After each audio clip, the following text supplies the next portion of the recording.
Hi welcome to cinema with Raju. நான் உங்கள் ராஜு.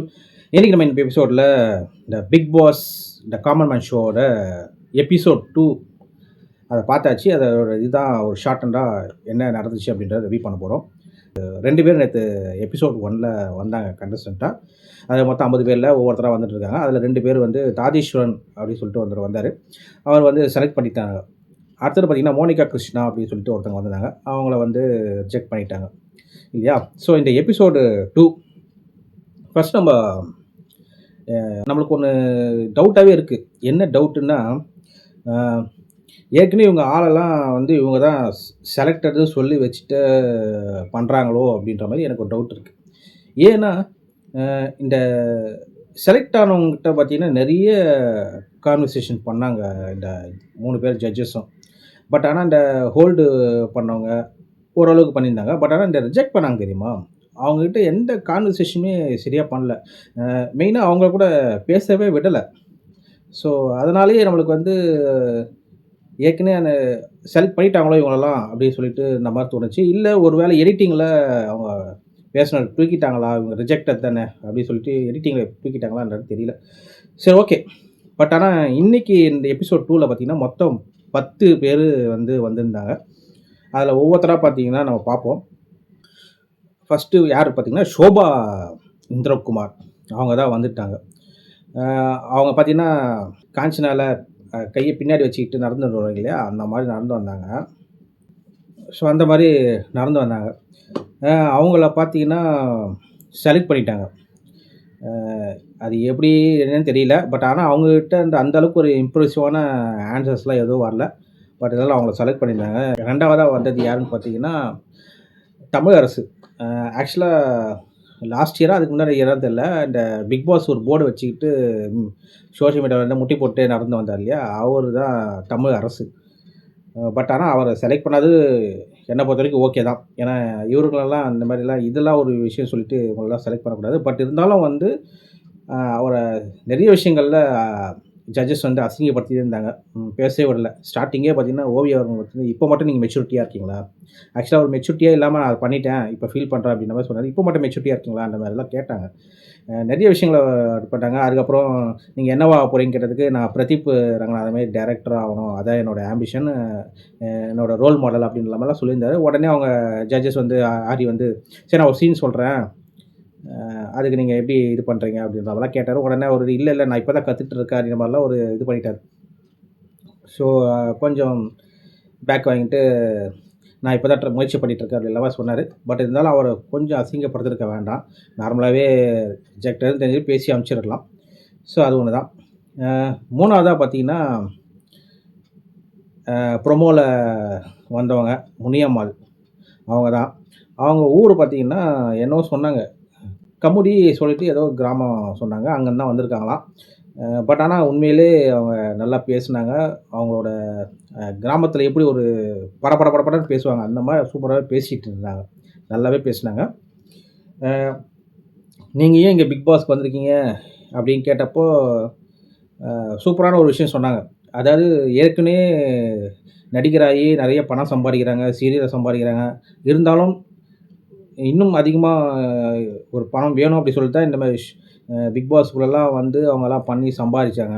ஆனால் நான் வந்து ஒரு சாமானிய ஒரு பெண்மணி, ஒரு கிராமத்தில் இருக்கேன், ஒரு சின்னதாக ஒரு தொழில் பண்ணிகிட்டு இருக்கேன். நானும் ஏன் இதுமாதிரி முயற்சி பண்ணி ஒரு இந்த இடத்துக்கு வந்து இன்னும் வருமானத்தை நிறைய பெருக்கணும், இல்லை இன்னும் ஒரு முன்னேற்றம் கிடைக்கணும் அப்படின்ற மாதிரிலாம் சொன்னாங்க. உண்மையிலே அது ஜட்ஜஸ்க்கு ஒரு மூக்கு உடஞ்சிருக்கும் தான் நினைக்கிறேன். ஸோ அந்த மாதிரி ஒரு சூப்பரான பதில் சொன்னாங்க. பட் உண்மையிலே அவங்க நல்லா பேசினாங்க. பட் அவங்களும் வந்து தன்னை பற்றி நான் ஒரு கிராமம் பாரம்பரியம் அப்படிலாம் ஒரு என்ற சிம்பத்தி சொல்ல தான் செஞ்சாங்க. பட் ஆனால் அதை பற்றி ஜட்ஜஸ் எதுவும் கேட்கல. போட்டியாளரை பொறுத்த வரைக்கும் அவங்க ஓகே தான், முனியம்மா சூப்பர் தான், அவங்க நல்லா பேசினாங்க. அதுக்கப்புறம் 4வதாக பார்த்திங்கன்னா சரண்யா. அவங்கக்கிட்ட ரொம்ப கான்வர்சேஷன்லாம் வச்சுக்கல. அது நம்ம கட் பண்ணிட்டாங்களா என்னன்னு தெரியல. அதுக்கப்புறம் ஒரு டாஸ்க் ஒன்று வச்சாங்க, ஒரு பெட்டியை ஒரு லாக் போட்டு அதை ஓப்பன் பண்ணுங்கிற சாவி வச்சு. பட் ஆனால் இருந்தாலும் அந்த டாஸ்க்காகலாம் இல்லைம்மா அப்படின்னு சொல்லிட்டு அவங்கள வந்து ஹோலில் வந்து போட்டுட்டாங்க. 5வதாக வந்து கிரேயன் ஹேம்லிடன் போலண்ட் அப்படின்னு ஏதோ ஒரு நேம் சொன்னார். கிரேயன் ஹேம்லிடன் போலண்ட், அவர் பேர் சரியாக இல்ல. பட் ஆனா அவரு வந்த உடனே எல்லா ஜட்ஜஸும் போய் கட்டி புடிச்சாரு. நல்லா பேசுனாரு. வெறும் இங்கிலீஷ் மட்டும் தான் அவருக்கு வந்துச்சு. உடனே ஜட்ஜஸ் வந்து உங்களுக்கு நல்ல ஒரு இது இருக்கு. பட் ஆனா லாங்குவேஜ் ப்ராப்ளமா இருக்கு. பிக் பாஸ்ல வந்து தமிழ் தான் வந்து பேசணும். நீங்க லாங்குவேஜே உங்களுக்கு தமிழ் பேசுறது ரொம்ப கஷ்டமா இருக்குன்ற மாரி சொன்னாங்க. நான் ஒண்ணு கேட்குறேன். இப்போ இதுவரைக்கும் அந்த சீசன்ல யாருமே வந்து தமிழ் தெரியாதவங்க பிக் பாஸ்ல கலந்துக்கவே இல்லையா? பிக் பாஸ்ல வந்து தமிழே தெரிஞ்சவங்கலாம் இங்கிலீஷ்ல தான் பேசியிருந்தாங்க. ஸோ தமிழே தெரியாதவங்க கூட அதில பிக் பாஸ் நெறைய பேர் இருந்தாங்க. ஸோ அவங்கலாம் வந்து அங்க போய் தமிழ் பேசி இது பண்ணிக்கலையா?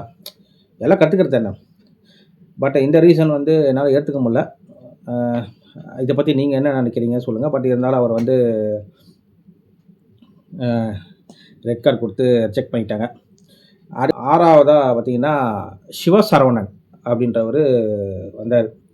அ அவரு பார்த்தீங்கன்னா வந்து என்னவா இருந்தாருன்னா, அவரு சென்னையில தான் இருக்காராம். அவரு ஜிம் ட்ரெய்னர் அப்படின்னு சொன்னாங்க. அவருட்டயும் வந்து கான்வர்சேஷன் வந்து ரொம்பவே இல்ல. உடனே அவரு இது மாரி நான் வந்து ரொம்ப கஷ்டப்பட்டு ஃபேமிலி நான் தான் வந்து இது பண்ணியிருக்கேன். ஸோ இது வந்து எப்படின்னா முன்னேற்றி நம்மளும் ஒரு பண்ணணும் அப்படின்ற மாரிலாம் சொன்னாரு. உடனே அ ஏன்னா ஓவியா ஏதோ கேட்டாங்கன்னு நெனைக்கிறேன். ஓவியா அவர்கள். ம். சிம்பத்தி அ இன்னொரு வார்த்தை கேட்டாங்க. எனக்கு ஞாபகம் இல்ல. ஆனா அத வந்து உடனே ஆரி வந்து, "இல்ல சிம்பத்தி கிரியேட் பண்றீங்களா? உங்களோட இத சொல்லி" அப்படின்னு. அத பத்தி நம்ம ஃபேமிலில இருக்க எல்லாருமே கஷ்டப்பட்டுருப்போம். ஸோ அத வந்து சொல்றது தப்பு இல்ல. பிக் பாஸ்லயே கூட நெறைய பேர் வந்து தன்னோட ஃபேமிலி எப்படி இருந்துச்சு, நாங்க எப்படிலாம் வந்தோம். ஏன் இப்போ அந்த மேடையில உட்காந்துக்கிறவங்கள ஜட்ஜஸு கேட்டீங்கன்னா சொல்லியிருப்பாங்க நெறைய பேரு. நான் வந்து இப்படிலாம் இருந்தேன், ரொம்ப கஷ்டப்பட்டேன், நெறைய முயற்சி பண்ணேன், இப்படிலாம் தான் அதுக்கப்புறம் ஒரு சான்ஸ் கிடைச்சு. ஸோ அது மாரி எல்லாருக்கும் ஒரு வாய்ப்பு கண்டிப்பா கிடைக்கும். ஓகேங்களா? ஸோ அதனால இதெல்லாம் வந்து சொல்லணும்னு அவசியம் இல்ல. அதான் சொன்னேனே இந்த ரெட் கார்டு குடுத்தவங்கட்டலாம் வந்து அந்த அளவுக்கு அவங்கள கொஞ்சம் அசிங்கப்படுத்துன மாரியே எனக்கு தோணுச்சு. அவங்கள ஒரு இன்சல்ட் பண்ணி, ஒரு அசிங்கப்படுத்தி, ரோஸ்ட் பண்ண மாரியே எனக்கு ஃபீல் வந்து கண்டிப்பா குடுத்துச்சு. அதாவது இந்த ரிஜெக்ட் பண்ணவங்கலாம். ஹோல்டு பண்ணவங்கள ஓரளவுக்கு சுமாரா இது பண்ணாங்க. ஆனா இந்த செலக்ட் பண்ணவங்களலாம் பார்த்தீங்கன்னா, எந்த இதுவுமே பண்ணல. ஜாலியா பேசுனாங்க. நெறைய கான்வர்சேஷன் போச்சு. எல்லாமே இது பண்ணாங்க. அதனால தான் கொஞ்சம் டவுட்டாவே இருக்கு. இது வந்து உண்மையிலேயே ஆல்ரெடி செலக்ட் பண்ணி வச்சுட்டாங்களோ அப்படின்றது தெரியல. ஸோ அது பொறுத்திருந்து தான் நம்ம பார்க்கணும். அதுக்கப்புறம் பார்த்தீங்கன்னா, அதான் சிவசரவணன் வந்து அவங்க ரெட் கார்டு குடுத்து ரிஜெக்ட் பண்ணிட்டாங்க. அடுத்ததா பார்த்தீங்கன்னா, டார்வின் அப்படின்றவர் வந்தாரு. பர பர பர பர பரன்னு பேசிட்டு நல்லா பேசினாரு. அவரோட ஹேர் ஸ்டைல்லாம் பார்த்து கலாய்ச்சிருந்தாங்க. எல்லாமே இதுதான் என்னோட அடையாளம் அப்படின்லாம் சொல்லியிருந்தாரு. அதுக்கப்புறம் நெறைய பேசினாரு. அவருக்கு ஒரு ஸ்டோரி டாஸ்க் ஒண்ணு சொன்னாங்க. உண்மையிலே அந்த ஒவ்வொரு பொருளும் எடுத்து அந்த ஸ்டோரி வந்து கொஞ்சம் கூட பிரேக் விடாம கரெக்ட்டா சொன்னாரு. ஸோ அதனால உடனே அ மாயா கூட நீங்க இது மேல எடுத்து குடுக்கலாம். அ ஹோஸ்ட் பண்றதுக்கு அப்படின்ற மாரிலாம் ஒரு பின்னாடி ஸ்கிரிப்ட் எழுதி குடுக்கலாம் அப்படின்ற மாரிலாம் சொல்லியிருந்தாங்க ஜட்ஜஸ். ஸோ அதெல்லாம் போக அவரும் வந்து சூப்பராவே பண்ணாரு. சென்னையில கொஞ்ச நாள், தஞ்சாவூர்ல, அப்புறம் ஒரத்தநாடு அப்படின்லாம் வந்து அவர் சொன்னார் ஊரு இருந்தா சொல்லி. அவருக்கு வந்து கிரீன் கார்ட் குடுத்து செலக்ட் பண்ணிட்டாங்க. அதுக்கப்புறம் பார்த்தீங்கன்னா, அ டோ டோனி ஜே அப்படின்றவர் ஒருத்தர் வந்தாரு. அவரு பார்த்தீங்கன்னா, ராப் சிங்கர். ஆனா உண்மையில ராப் நல்லா பாடுனாரு. அத தவிர வேற என்ன டேலண்ட் இருக்கான்னு கேட்டாங்க. அ எல்லாம் சொன்னாங்க. அதுக்கப்புறம் அத வச்சு ஒரு டாஸ்க் குடுத்தாங்க. ஸோ பிக் பாஸ பத்தி பிக் பாஸ்ல நீங்க ஏன் வரப்போறீங்க? அப்படின்றதுக்காக ஒரு ராப் பாடுங்க அப்படின்ற மாரி சொன்னாங்க. உண்மையிலே ராப்லாம் அவரு சூப்பராவே பாடுனாரு. அவர ஏன் செலக்ட் பண்ணலன்னு தெரியல. ஆனா அவர வந்து அ ஹோல்டுல போட்டுருக்காங்க. ஸோ மத்த போட்டியாளர்லாம் பார்த்துட்டு செலக்ட் பண்றோம் அப்படின்ற மாரி சொல்லியிருக்காங்க. 9வதா வந்த போட்டியாளர் பார்த்தீங்கன்னா, ஷ் ஷாம்ஷி.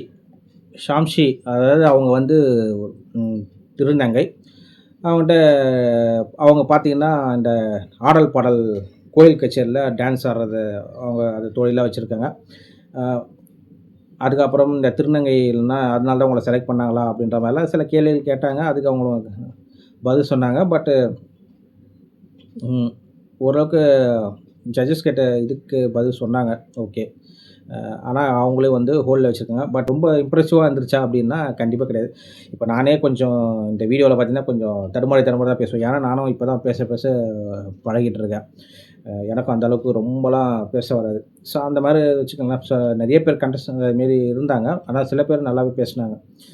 ஒருத்தவங்களுக்கு அதுமாரி வரும் இல்லையா? ஸோ அதனால் அதை பற்றி ஒரு பெரிய விஷயம் இல்லை. பட் அவங்கள ஹோல்டில் போட்டாங்க. ஸோ கடைசியாக பார்த்தீங்கன்னா, சம்யுக்தா அப்படின்றவரு வந்தாங்க. அவங்க வந்து பெங்களூரா. அ அவங்ககிட்ட நீங்கள் என்ன பண்ணுவீங்க? உங்களோட இது என்ன அப்படின்னு கேட்டிங்கன்னா, நான் வந்து ஒரு மாஸு வைபு உங்கள பற்றி சொல்லுங்க அப்படின்னா அப்படின்னு சொன்னாங்க. சரி ஒரு மாஸா என்னென்ன சம்பவம்லாம் பண்ணீங்கன்னு சொன்னா, ஒரு இடத்துல ட்ரெயினில் வந்து ஒருத்தர புடிச்சு இழுத்து அடிச்சுட்டாங்கன்னு சொன்னாங்க. அதுக்கப்புறம் 2வதா வந்து நாங்கள் டெல்லியில ட்ரெஸ் எடுத்தோம். அத வந்து மாத்தி நாங்க வந்து ஆல்ட்ரேஷன் குடுத்தோம்னா, அத மாத்தி குடுத்தாங்க. அதுக்காக நான் இங்கேருந்து போயிட்டு பஸ்ஸு புடிச்சு போய் அங்க வந்து சண்டை போட்டு அந்த பொட்டிக்குள்ள இருக்கிறவங்கள போட்டு பலாரம் அரைஞ்சேன் அப்படின்ற மாரி சொன்னாரு. ஏங்க இதெல்லாம் மாஸ் இல்லைங்க. இ இதெல்லாம் மாஸ் இல்லைங்க. இதெல்லாம் வந்து இது வன்முறை அடிக்கிறது அப்படின்ற மாரி சொல்லிட்டு, அப்போ இனிமே மாஸ்ன்னு சொல்லுவீங்களா? அப்படின்லாம் சொல்லி கலாய்ச்சிட்டு, எல்லாம் போச்சு சுமாரா போச்சு. அப்படியே போயிடுச்சு. ஸோ மாஸா இருப்பீங்களா அப்படின்னு சொன்னேன். அந்த பொண்ணு ஐய்யயோ! நான் மாஸ்லாம் இல்லைங்க. நான் தெரியாம சொல்லிட்டேன். அந்த மாரிலாம் வந்து சொல்லி ஒரு இதா போச்சு. அதுக்கப்புறம் ராஜு அவர்கள் பார்த்தீங்கன்னா, ஒரு இது எடுத்து குடுத்தாரு. அ அதாவது ரொம்ப கஷ்டப்பட்டு யார் துணையும் இல்லாம போராடி, இப்போ ஒரு ரெஸ்டாரண்ட் நடத்துகிறாங்களாம் அவங்க. ஸோ உண்மையிலே அது ஒரு பெரிய விஷயம். அதுதான் மாசு அப்படின்ற மாரி அவர் சொன்னாரு. ஸோ அவங்க செலக்ட் பண்ணுவாங்கன்னு பார்த்தோம். பட் ஆனா அவங்களுக்கும் வந்து ஹோல்டில போட்டிருக்காங்க. ஸோ அடுத்த போட்டியாளர்லாம் பார்த்து செலக்ட் பண்ணுவாங்கன்னு சொல்லிட்டு. ஸோ இதுதாங்க இன்னைக்கு வந்து இப்படி தான் வந்து போச்சு. ஸோ மொத்தத்தில இன்னைக்கு எத்தனை பேர் செலக்ட் பண்ணியிருக்காங்கன்னு பார்த்தீங்கன்னா, 3 பேர செலக்ட் பண்ணியிருக்காங்க. அதாவது ஷோபா இந்திரகுமார், அதுக்கப்புறம் முனியம்மாள், அதுக்கப்புறம் பார்த்தீங்கன்னா டார்வின். இவங்க 3 பேர வந்து இன்னைக்கு எபிசோடில செலக்ட் பண்ணியிருக்காங்க. ஒரு 4 பேர வந்து ஹோல்டு பண்ணிட்டாங்க. ஒரு 3 பேர வந்து ரிஜெக்ட் பண்ணி வெளியில அனுப்பிச்சுட்டாங்க. ஸோ இதுதான் இன்னைக்கு எபிசோட் போச்சு. ஸோ இத பத்தியோட உங்களோட கருத்துக்கள், இதில உங்களுக்கு என்ன நீங்க நினைக்கிறீங்க? அப்படின்றத வந்து கமெண்ட் செக்ஷன்ல சொல்லுங்க. நான் பார்த்து தெரிஞ்சுக்கிறேன். ஸோ இதேமாரி டெய்லி உங்களுக்கு வீடியோஸ் வரும். மறக்காம இந்த சேனல சப்ஸ்கிரைப் பண்ணி வச்சுக்கோங்க. இனிமே இந்த காமன் மேன், அதுக்கப்புறம் பிக் பாஸ் அது வந்து டெய்லியும் ரிவ்யூ பண்ண போறோம். ஸோ அதனால மறக்காம சப்ஸ்கிரைப் பண்ணி சப்போர்ட் பண்ணுங்க. உங்கள அடுத்த வீடியோல சந்திக்கிறேன். See you. டாட்டா.